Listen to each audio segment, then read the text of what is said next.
Hello and welcome to Bharat की बात आपके साथ। और मैं हूं आपका दोस्त अजीत सिंह। दोस्तों, भारत की बात जब जब होगी तब तब कारगिल युद्ध का जिक्र जरूर किया जाएगा, क्योंकि यह युद्ध साधारण युद्ध नहीं था। यह एक बहुत बड़ी साजिश थी हमारे देश के खिलाफ, और इस साजिश को नाकाम किया गया 26 जुलाई 1999 को। और इसलिए हम सब देशवासी 26 जुलाई को कारगिल विजय दिवस के रूप में मनाते हैं। यह दिन हम सब के लिए बड़े ही गौरव का दिन है। हमारे देश के वीर जवानों ने जिस बहादुरी और शौर्य से, जिस जांबाजी से दुश्मन को कारगिल से खदेड़ दिया, यह इतना आसान काम नहीं था। बहुत सोची समझी साजिश थी। 18,000 फीट की ऊंचाई पर यह लड़ाई लड़ी गई थी। मैं आपको इसकी पृष्ठभूमि में ले कर जाना चाहूँगा। बात 1998 की है। मैं आपको सारी बातें घटनाक्रम से बताऊँगा, लेकिन मैं आपको इसके घटनाक्रम को थोड़ा पीछे लेकर के चलता हूँ। बात 1998 की है। पाकिस्तान के प्रधानमंत्री नवाज शरीफ हुआ करते थे, और वहाँ के chief of army staff Jehangir Karamat साहब हुआ करते थे। उन दोनों के बीच में किसी बात के लिए अनबन हो गई, और जनरल जहांगीर करामात अपना रेजिग्नेशन दे दिए। नवाज शरीफ, अगर हम देखें तो हमारे साथ के संबंधों में उनका काफ़ी योगदान रहा है। जब हमारे प्रधानमंत्री अटल बिहारी वाजपेयी साहब लाहौर बस सेवा के माध्यम से भारत और पाकिस्तान के रिश्तों को सुधारने का प्रयास कर रहे थे, उसी समय यह परवेज़ मुशर्रफ इतना दुष्ट प्रवृत्ति का व्यक्ति था कि उसने प्रधानमंत्री को नज़रअंदाज करते हुए इस साजिश को अंजाम दिया था। मैं आपको बताते चलूं कि जब अटल बिहारी वाजपेयी लाहौर बस सेवा के माध्यम से लाहौर पहुंचे थे, तो परवेज़ मुशर्रफ ने उनको सैल्यूट करने से भी मना कर दिया था। उस आदमी की यह दुष्टता देखिए, इतनी अशिष्टता, इतना इनडिसिप्लिन्ड पर्सन वह था। तो उसी ने यह साजिश रची थी।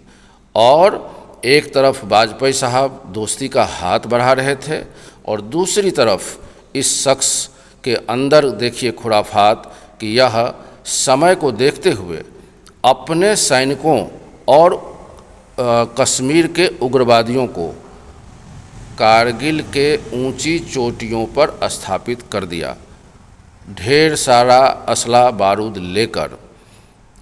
आपको मैं बताते चलूं कि कारगिल की जो ऊंची चोटियां हैं, खास करके जिसको हम 13,620 पॉइंट कहते हैं, यह 13,620 फीट की ऊंचाई पर है। और वहां से आप पूरे कारगिल पर नज़र रख सकते हैं। श्रीनगर और लेह मार्ग को आप देख सकते हैं। श्रीनगर और लेह मार्ग लद्दाख की जीवन रेखा है। तो दुश्मन की चाल, दुश्मन की साजिश बहुत ही गंभीर थी। मैं आपको घटनाक्रम में लेके चलता हूँ कि बात 3 मई 1999 की है। पहली बार भारत का एक चरवाहा हमारे फौजियों को आकर बताता है कि साहब, मुझे लगता है कि कुछ पाकिस्तान के लोग हमारे क्षेत्र में घुस गए हैं, बंकर बना रहे हैं। इस बात की जानकारी जब फौज को मिलती है तो 5 मई 1999 को हमारी फौज की एक गश्ती टुकड़ी भेजी जाती है कारगिल, जहां हमारे 5 जवान को ये दुष्ट पाकिस्तानी फौजी पकड़कर हत्या कर देते हैं। अब बात आती है 9 मई 1999 की बात बता रहा हूँ। 9 मई 1999 को पाकिस्तान कि सेना के द्वारा गंभीर रूप से, भीषण रूप से गोला बारूद का फायरिंग किया गया, भीषण रूप से फायरिंग हुई, जिसमें कारगिल में स्थापित हमारा अम्युनिशन डिपो पूर्ण रूप से नष्ट कर दिया गया। 10 मई, मैं आपको डेट वाइज बताना चाहूँगा, आप बने रहिए हमारे साथ। 10 मई 1999 को पहली बार पाकिस्तानी सेनाओं को द्रास, काकसोर और मस्कोट के क्षेत्रों में देखा गया। पहले तो हमारी सरकार इसको एक महज घुसपैठ समझ रही थी, परंतु मामला इतना आसान नहीं था, बात बहुत गंभीर थी। पाकिस्तान के लगभग 5000 सैनिक ऊंची चोटी पहाड़ियों पर, टाइगर हिल का जिक्र करूंगा मैं आपको, 5062 का मतलब है कि 5062 मीटर इसका एलिवेशन है। इतनी ऊंचाई पर 13,620 फीट, इतनी ऊंचाई पर पाकिस्तान की सेना स्थापित थी। ये जो 13,620 पॉइंट है, मैं आपको जिक्र कर दूं कि यह पॉइंट 1971 की लड़ाई तक दुर्जय पॉइंट थी, पाकिस्तान के कब्जे में यह पॉइंट थी। और इसकी भी एक छोटी सी कहानी मैं बता दूं कि 13,620 पॉइंट बहुत ही स्ट्रेटेजिकली इम्पोर्टेंट चोटी है।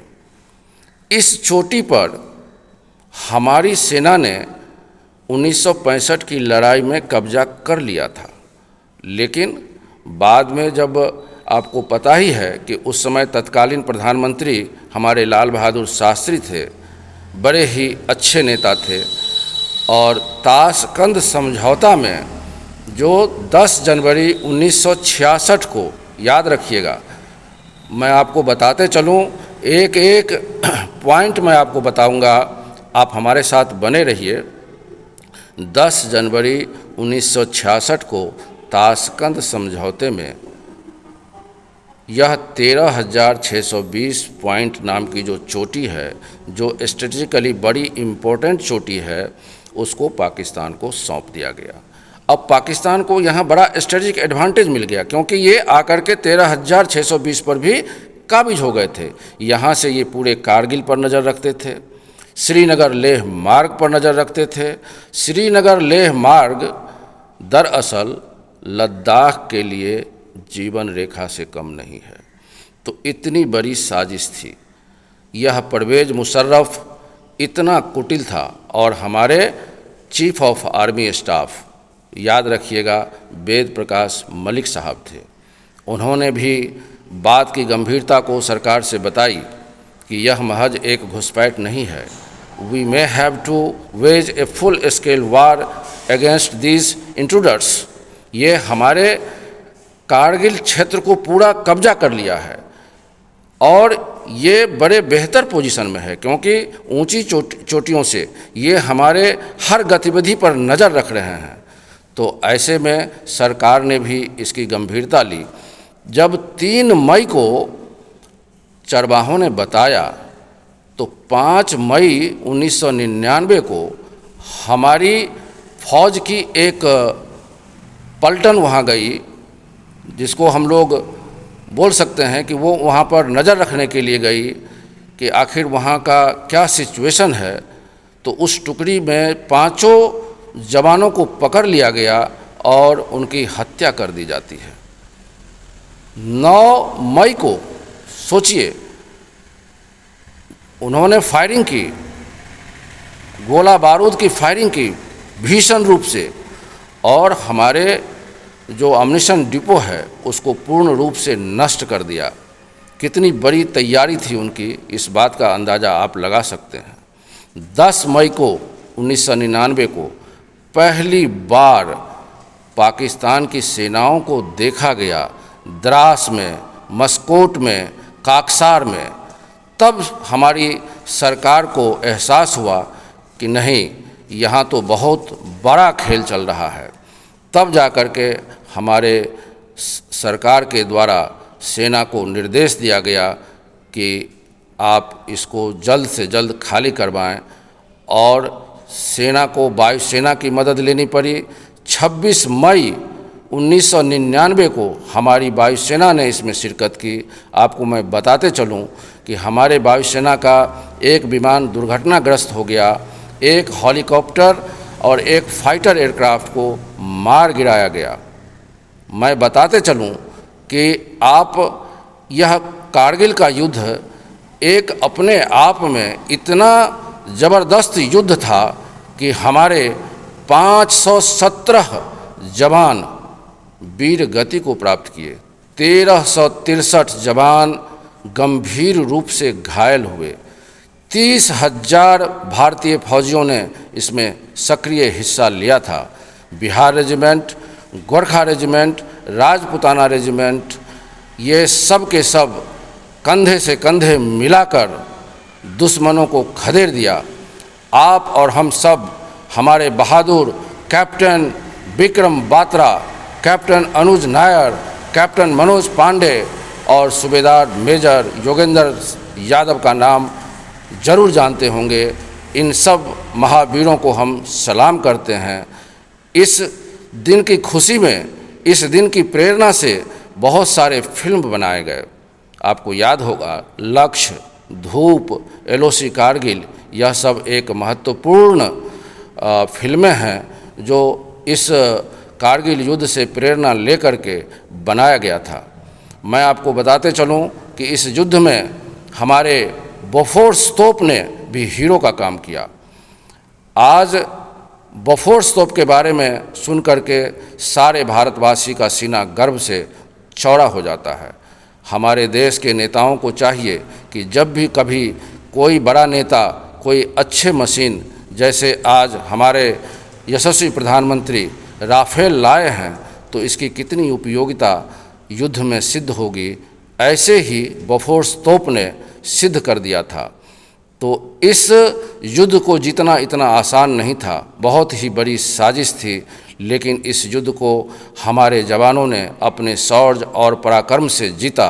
और इसलिए यह युद्ध 3 मई से 1999 से चलकर 26 जुलाई 1999 तक लगभग 84 दिन का यह युद्ध चला। बहुत ही भीषण युद्ध चला।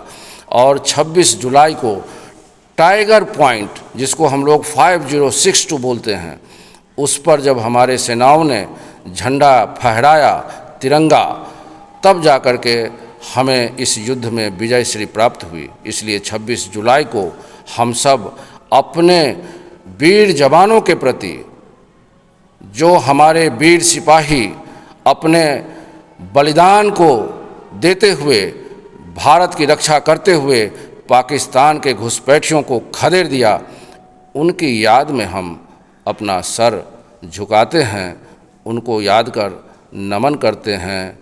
अंत में यही कहूँगा कि अपने वीर योद्धाओं के कुर्बानी को ज़रूर याद रखिएगा।